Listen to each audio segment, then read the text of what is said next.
ಸದ್ದಿಲ್ಲ ಗದ್ದಲ ಇಲ್ಲ, ಯಾರೊಬ್ಬರಿಗೂ ಅದರ ವೇಗದ ಸುಳಿವು ಗೊತ್ತಾಗ್ತಿಲ್ಲ. ಮೊನ್ನೆಯಷ್ಟೇ ನಗರಕ್ಕೆ ಕಾಲಿಟ್ಟಿದ್ದ ಕೊರೋನಾ ನಿಧಾನವಾಗಿ ಬೆಂಗಳೂರಿನಲ್ಲೇ ಬೇರೂರ್ತಿದೆ. ನಿತ್ಯವೂ 100ರ ಸನಿಹದಲ್ಲೇ ಕೇಸ್ ದಾಖಲಾಗ್ತಿದ್ದು, ಬೆಂಗಳೂರಿನಲ್ಲಿ ಸೋಂಕಿತರ ಸಂಖ್ಯೆ ತ್ರಿಶತಕದತ್ತ ಹೆಜ್ಜೆ ಹಾಕಿದೆ. ಸೋಂಕು ಹೆಚ್ಚಾಗ್ತಿದ್ದಂತೆ ಪಾಲಿಕೆ ಮತ್ತಷ್ಟು ಅಲರ್ಟ್ ಆಗಿದೆ.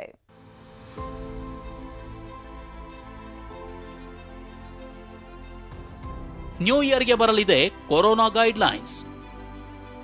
ಮಾರ್ಗಸೂಚಿಗಳ ಸುಳಿವು ಕೊಟ್ಟ ಪಾಲಿಕೆ ಆಯುಕ್ತ.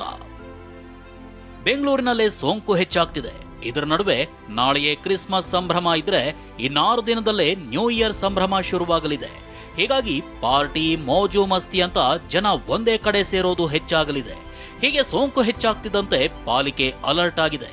ನ್ಯೂ ಇಯರ್ಗೆ ಯಾವುದೇ ನಿರ್ಬಂಧ ಇಲ್ಲ ಅಂತಿದ್ದ ಪಾಲಿಕೆ ಕೇಸ್ ಹೆಚ್ಚಾಗ್ತಿದ್ದಂತೆ ವರಸೆ ಬದಲಿಸಿದೆ. ಡಿಸೆಂಬರ್ 27ರಂದು ತಾಂತ್ರಿಕ ಸಲಹಾ ಸಮಿತಿ, ಪೊಲೀಸ್ ಇಲಾಖೆ ಹಾಗೂ ಪಾಲಿಕೆ ಸಭೆ ನಡೆಸೋಕ್ ಸಜ್ಜಾಗಿವೆ.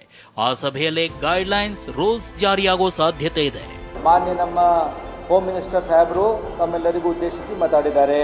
ಅವರು ನಮಗೆ ಏನೇನು ಜವಾಬ್ದಾರಿ ಕೊಟ್ಟಿದ್ದಾರೆ ನಾವು ಆ ಪ್ರಕಾರ ಮಾಡ್ತಾ ಇದ್ದೇವೆ.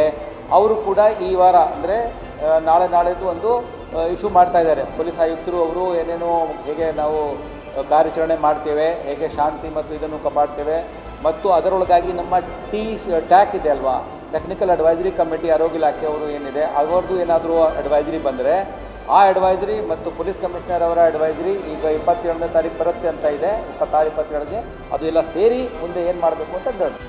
ನ್ಯೂ ಇಯರ್ ವೇಳೆ ಬೆಂಗಳೂರಿನ ಎಂಜಿ ರಸ್ತೆ, ಬ್ರಿಗೇಡ್ ರೋಡ್ ಸೇರಿದಂತೆ ಹಲವೆಡೆ ಹೆಚ್ಚಿನ ಜನರು ಸೇರ್ತಾರೆ.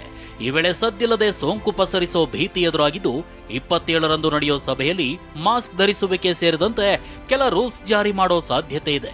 ಅತಿ ಹೆಚ್ಚು ಜನ ಸೇರೋ ಪ್ರದೇಶಗಳಲ್ಲಿ ಹೆಚ್ಚು ನಿಗಾ ಇಡೋ ಸೂಚನೆ ಸಿಕ್ಕಿದೆ. ಸರ್ಕಾರ ಎಷ್ಟೇ ಅಲರ್ಟ್ ಮಾಡಿದ್ರೂ ಸೋಂಕಿನ ಓಟ ನಿಲ್ತಾ ಇಲ್ಲ. ನಿತ್ಯವೂ ಶತಕದ ಲೆಕ್ಕದಲ್ಲೇ ಸೋಂಕು ಅಬ್ಬರಿಸ್ತಿದೆ. ಇದರ ನಡುವೆ ಹೊಸ ವರ್ಷ ಬೇರೆ ಹತ್ತಿರ ಆಗ್ತಿದ್ದು, ಜನ ಕೂಡ ಎಚ್ಚರಿಕೆಯಿಂದ ಇರಬೇಕಿದೆ. ಶಾಂತಮೂರ್ತಿ, TV9 ಬೆಂಗಳೂರು.